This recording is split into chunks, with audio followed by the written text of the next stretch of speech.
The greatest people are self-managing. They don't need to be managed.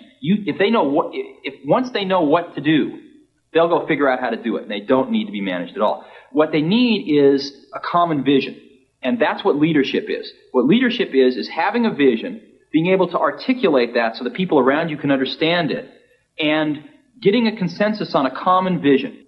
We wanted people that were insanely great at what they did, but we're not necessarily those seasoned professionals, but who had at the tips of their fingers and in their passion the latest understanding of where technology was and what we could do with that technology, and who wanted to bring that to lots of people. So the neatest thing that happens is when you get a core group of 10 great people, it becomes self-policing as to who they let into that group. So I consider the most important job of someone like myself is recruiting. We agonized over hiring. We had interviews. You could go back and look at some of the interviews agendas.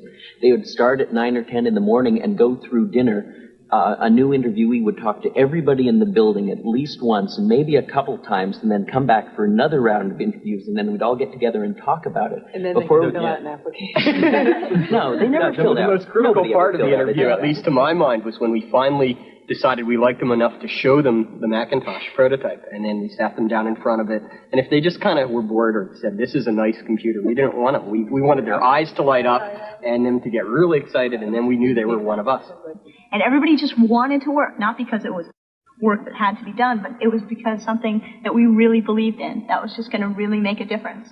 And that's what kept the whole thing going. We all wanted exactly the same thing, and instead of spending our time arguing about what the computer should be, we all knew what the computer should be, and we just went and did it. We went through that stage in Apple where we went out and we thought, oh, we're going to be a big company, let's hire professional management. We went out and hired a bunch of professional management.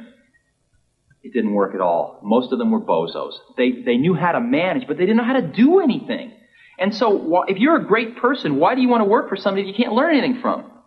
And you know what's interesting? You know who the best managers are?